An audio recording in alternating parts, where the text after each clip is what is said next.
Bonjour à tous et bienvenue dans ce nouvel épisode de Vivez la Vendée. On est au Sable d'Olonne dans l'atelier d'Adicil avec Mathieu. Bonjour Mathieu. Bonjour Anaïs. Tu es donc shaper depuis 15 ans. C'est ça. Donc je suis fabricant de planches de surf. Donc on fait surtout des planches sur mesure. Donc les gens viennent nous voir, on leur fait la planche entre guillemets de leur rêve.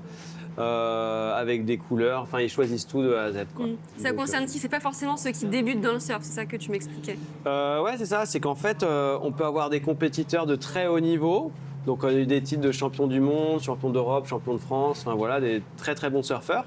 Et on a aussi des débutants, mais qui savent déjà comment s'allonger, c'est-à-dire qu'en fait ils vont débuter sur des planches en mousse en école de surf par exemple, et après une fois qu'ils commencent à savoir longer, prendre des directions, là, ils peuvent venir nous voir pour faire leur première vraie planche en dur, quoi. Est-ce que tu es considéré un peu comme la référence dans le coin? Si tu dis qu'il y a même des champions du monde qui toquent à ta porte quelque part, tu as réussi.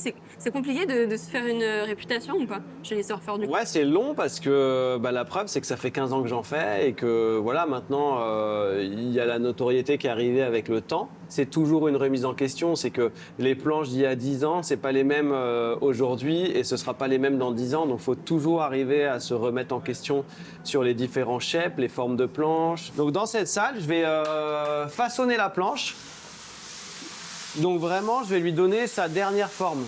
Je vais la travailler pour que quand elle sort de cette pièce, on n'a plus que la résine à faire autour pour la solidité. Donc, toutes les petites formes que je lui donne, les petits détails et tout ça, tout est fait ici. On a une salle qui est spécifique, c'est ce qu'on appelle la shaping room, la salle de shape. Donc en fait, il y a deux grosses spécificités. C'est les néons là, qui sont vraiment au ras de la planche.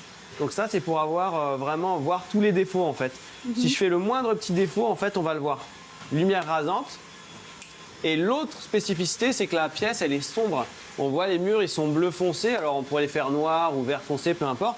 Mais c'est pour avoir un contraste entre le pain de mousse et le bleu de la pièce. Parce que les pains de mousse, ils sont toujours blancs. Avance un petit peu plus, appuie un peu plus sur l'avant. Tu vois, ouais, tu vois, là, t'es dedans. J'ai des petits cocos Voilà. bouffés, moi. Vas-y. Ah! Voilà, super. Ah ouais! J'en ai fait. Ouais. Et tu vois, c'est dur. Hein. C'est pas très beau, là. Non, mais c'est pas grave. Après, ouais. ça, c'est...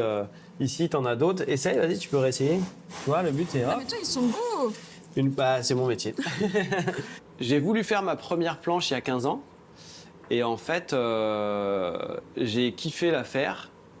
Et comment dire, et après, j'ai fait une deuxième, une troisième et tout ça. Et puis, au fur et à mesure... c'est devenu mon métier, on va dire, à mi-temps, parce que j'avais, au début, pour avoir une notoriété, c'est hyper dur. Donc, j'avais une rentrée d'argent à côté. Et puis, 6 ans après, je suis passé à plein temps et c'est devenu mon vrai métier. Mais ouais, c'est surtout un métier passion. Ouais. J'ai de la chance de pouvoir vivre de mon métier et qui est aussi ma passion. Donc, quand les gens passent à l'atelier, on discute de planches, mais aussi des sessions de surf. De la veille ou qu'on aura demain ou après-demain, ou alors on râle parce qu'il n'y a pas de vague, c'est le cas en ce moment. Voilà. Alors, ça fait quoi? Ça enlève... Et là, du coup, ça t'enlève un petit peu la mousse que tu as gratouillée ici. Et le but, c'est qu'en fait, tout soit aligné. Ta latte et ta mousse, et ben, que ce soit bien aligné, bien plat.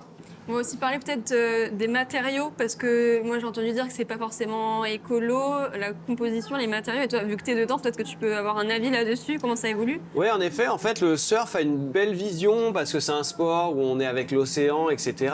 Sauf que le produit, en fait, il n'est pas du tout écolo. On utilise de la résine, donc la résine, c'est du plastique simplement. Et on utilise de la fibre de verre. Enfin, c'est les pains de mousse, pareil. C'est beaucoup de l'industrie du pétrole. On a des petites avancées sur des pains de mousse qui sont un peu plus, on va dire, biosourcés, avec des éléments qui viennent de moins en moins du pétrole et tout ça. Mais c'est que des petites avancées. Pour l'instant, en fait, je pense qu'on est bloqué avec le composite. C'est-à-dire que là, par exemple, on utilise des pains en agave. C'est du bois? C'est du bois, c'est du bois d'agave en fait. Et c'est super et tout ça, mais en fait, on est quand même obligé de faire un enrobage en fibre de verre et résine. Et tant qu'il y aura ce côté-là... Donc quoi, c'est obligé? Tu peux ne pas le faire, non? Sinon, le bois, il boit l'eau en fait. L'agave, ça, c'est pas hydrophobe.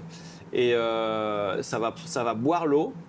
Et la planche, elle est morte en 2 sessions, quoi. Ça n'existe pas, le bois hydrophobe? Si, donc après, il y a des bois qui sont justement des bois exotiques et tout ça, mais c'est hyper lourd. Ça va être des bois qui vont être très lourds et ça va être des bois qui sont pas performants. Donc en fait, il y a aussi ce problème de performance. Et pour avoir des planches performantes, il faut des planches légères et le bois, c'est pas léger. Donc il y a plein de problématiques qui sont pour l'instant non résolues et j'espère que dans 20 ans, on aura des planches. Il y a des petites avancées quand même, hein, mais j'espère que dans 20 ans, il y aura des grandes avancées. Ça, c'est pour Canel, le breton, qui a été championne de France de longboard espoir. Ah ouais. Et donc là, c'est une planche que je lui fais. D'ailleurs, il y a bientôt les championnats de France. Donc c'est une planche que je lui fais qui sera finie avant les championnats de France. Ça coûte combien? Elle est sponsorisée, donc elle les a moins chères. Mais une planche comme ça, un longboard comme ça, faut compter pas long. Enfin, c'est moins de 1 000 € sans option. Et après, si on met des options, on peut monter facilement à 1 200, 1 300 €.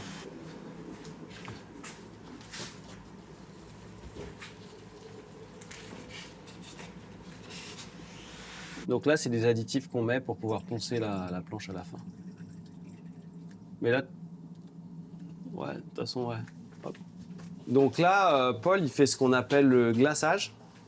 Donc en fait, c'est comme un gâteau. Il vient enrober sa planche d'un glaçage, sauf que c'est de la résine et pas du chocolat. et donc voilà, il vient enrober la planche de résine, justement pour la rendre étanche et pour qu'elle soit complètement lisse, pour qu'on ait une meilleure surface de glisse. Tu mets tout au milieu, voilà. Et là, tu fais soit 45-45 et après dans la longueur, ou alors tu fais direct à 90. Et voilà, tu viens bien essuyer ton pinceau sur le bord pour que ça dégouline. C'est des filtres en fait, et puis voilà, on respire comme ça dedans. Et ça nous protège parce que vu qu'on passe quand même la moitié de notre vie dedans, nous, donc faut se protéger. J'ai mon collègue aussi qui a la vitre devant, enfin... Ça, c'est quoi le risque sinon? Bah, le risque, c'est de mourir. Ah ouais, à ce point? Non, mais si toxique que ça? ouais, c'est toxique, c'est des matières dangereuses. Donc, je pense que quelqu'un qui rentre dans l'atelier, qui passe une demi-heure, 1 heure, c'est pas très grave. Nous, on est la moitié de la journée dans ces odeurs-là, donc on se protège quand même. Ouais. En général, on met 1 semaine à les faire parce que tu vois, par exemple, on vient de faire de la résine, on peut pas la toucher jusqu'à demain, par exemple. Donc c'est plein de petites étapes qui se mettent les unes à la suite des autres. Et au final, ça prend entre 1 semaine et 10 jours à peu près pour que la planche elle soit finie, quoi. Bah, merci beaucoup pour nous avoir montré tous ces secrets de fabrication autour de la planche. De rien, pas de soucis, c'était avec plaisir.